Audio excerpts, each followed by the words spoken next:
This is your lab on differential analysis. Again, I suggest you format your spreadsheet for currency with no dollar signs and 0 decimals.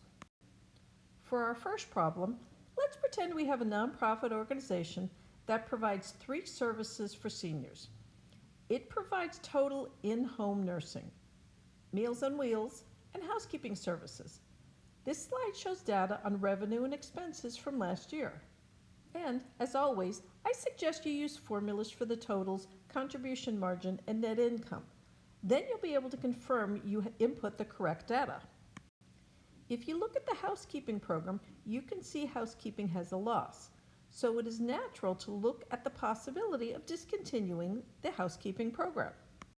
In order to determine if we should eliminate the division, we need to know which expenses would also be eliminated and which ones need to stay and be covered by other divisions. So when we look closer, we find the depreciation in housekeeping is for a small van that is used to carry the housekeepers and their equipment from job to job. If the division was discontinued, the van would be donated for charitable organization. As for the other expenses, none of the general administrative overhead would be avoided if the housekeeping program were dropped. But the liability insurance and the salary of the program administrator could be avoided. There are 2 ways to look at this analysis, and the quicker one is shown here. Since housekeeping has a positive contribution margin, housekeeping contributes to paying off some of the fixed costs. So we start with the contribution margin of $107,000. That margin will be lost if the division was eliminated. Since the contribution margin contributes to the fixed cost, we can reduce the contribution margin by the costs that can be eliminated. Depreciation on assets are a sunk cost, and the van has no salvage value since it would be donated to another organization, so it's not part of our analysis. The general administrative overhead is allocated among the divisions, and none of it would be avoided if the program were dropped. So it does not change and therefore is not relevant to the decision. That leaves the other 2 expenses that will remain. That leaves liability insurance and program administrator salary that can be eliminated. So the expenses of $50,900 can be eliminated. When we subtract that from the contribution margin, we find that we would have $56,100 that would have to be picked up by other departments. In other words, there is a positive contribution margin of $56,100 that goes towards the company's bottom line. So there is a disadvantage to discontinuing that line. There is also another, longer way to compute the analysis. It starts with the cost as is, and then there's a column computing the income without the housekeeping department. The differential is the impact to overall net income if the division is eliminated. Note that the unavoidable fixed costs are listed because they would have to be expenses picked up by other departments. Then, compare the current income to the income if the housekeeping is lost. Like the analysis done a moment ago, the organization's net income decreases by $56,100, and housekeeping should not be eliminated.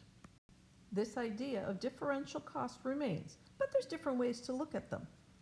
They are basically the same, but seeing the logic helps if you do it in different situations. So now we're going to talk about processing further. Think about IKEA. Why don't they assemble the furniture? Well, they decided not to process further. So let's look at another problem where we have to pick if we should or should not process the product further. Our example is a company that processes beef and other meat products. They currently have a large amount of T-bone steaks on hand and are trying to decide if they should sell the T-bone steaks as they currently are cut or if they should process them further into both a filet mignon cut and a New York strip cut. If the T-bone steaks are sold as initially cut, the company estimates a 1-pound T-bone steak with a selling price of $2.20 per pound, less the processing costs that have already been incurred to make the T-bone steak of $1.50, would yield a profit of 70 cents per pound. They are marked as joint costs till split off because they are the joint costs involved in the initial production and are allocated to get the T-bone steaks into their current shape. If the company decides to process the T-bone steaks further, they would have to cut one side into the filet mignon and cut the other side into the New York strip cut. So typically, one 16-ounce T-bone steak yields one 6-ounce filet mignon and one 8-ounce New York cut. For those of you that are counting ounces, the remaining ounces are waste that no one wants to purchase. It costs 17 cents to further process one T-bone steak into both cuts. The filet mignon can be sold at $3.60 per pound, and the New York cut can be sold for $3.20 per pound. Now, I like to use formulas and pull information from my data cells because there's less chance of making a mistake. But I don't want to mix up my dollars and my ounces. And I also like to show the units. So how do I combine numbers and alphanumeric characters? Well, I start with the number I'll use for the formula, equal sign, then the cell with the number, then the ampersand symbol, and the alphanumerical characters I want within parentheses. So I want the title to say 6 ounces and reference cell B8, which has the 6 in the ounces from my data. See how it is equal to cell B8. Then, instead of using a comma like we do in the formulas, I use the ampersand sign, and then I put the text in quotes. Try it. It makes things easier. Now, since one steak that was sold for $2.20 can now be split into a 6-ounce and an 8-ounce piece, we start with the net profit at that point. Remember, the price we were given was the price per pound, so we multiply that price times the number of ounces and divide by 16 ounces because there are 16 ounces in a pound. That gives us the prices listed here. For example, the filet is sold for $3.60 per pound. We divide it by 16 to get the price per ounce, and then we take that amount and multiply it by 6 for the 6-ounce filet. We get $1.35 shown here. Doing the same for the strip steak, we'll have sales from further processing of $1.60 for the strip steak. We add them together and we arrive at a total sales from further processing of $2.95 per pound. When we subtract the initial revenue of $2.20, which is what we would have sold the original T-bone for, we find that splitting the meat has an incremental revenue increase of 75 cents per pound. Don't forget to subtract out the cost to process it further. The T-bone steak should be processed further into the filet mignon of the New York cut. The joint cost of $1.50 or the 70 cents profit per pound we showed earlier in the problem is not relevant to the decision because it contains allocated joint costs. The company will incur the joint costs regardless of whether the T-bone steaks are sold outright or processed further. Thus, the cost should be ignored in the decision. So our analysis shows it is beneficial to process the T-bone steaks further into the two steaks. The third problem in this lab is considering special orders. Sure, there are make-or-buy decisions and many other differential types of problems. But after doing these 3 parts on this lab, you should be able to tackle any one that comes your way. Here, our company manufactures and sells a single product called a Rex. Operating at capacity, the company can produce and sell 48,000 Rexes per year. Costs associated with this level of production and sales are shown here. The Rexes normally sell for $57 a piece. Fixed manufacturing overhead is $432,000 per year within the range of 42,000 to 48,000 Rexes per year. Assume that due to a recession, the company expects to sell only 42,000 Rexes through regular channels next year. But a large retail chain has offered to purchase 6,000 Rexes if it's willing to accept a 16% discount off of the regular price. Because it's a direct sale, there wouldn't be sales commissions on this order. And that means variable expenses will be cut by 75%. However, the company would need to purchase a special machine to engrave the retail chain's name on the 6,000 units. This machine would cost $12,000, and there are no assurances that the retail chain will purchase additional units beyond that initial purchase. Our question is, what is the financial advantage or disadvantage of accepting the special order? Because the fixed costs will not change as a result of the order, they are not relevant to the decision. The cost of the new machine is relevant, and this cost will have to be recovered by the current order because there are no assurances of future businesses from the retail chain.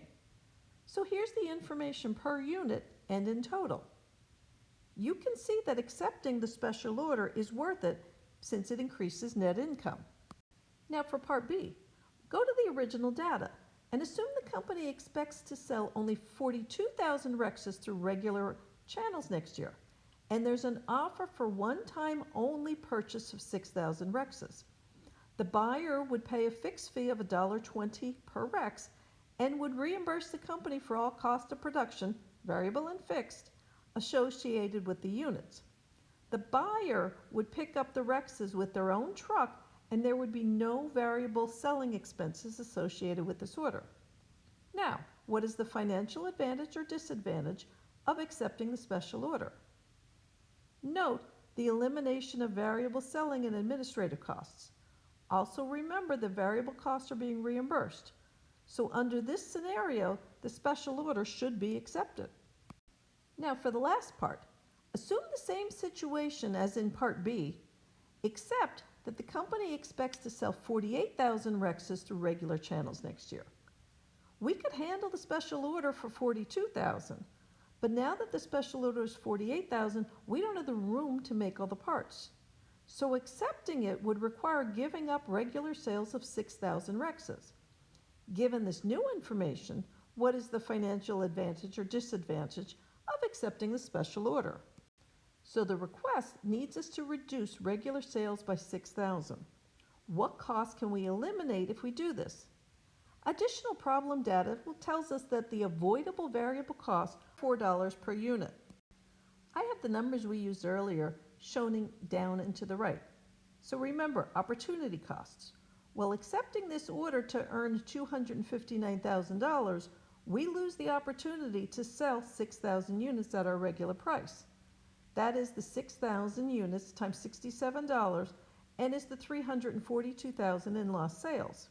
So at this point, we're already at a disadvantage and are decreasing our net income by $82,000.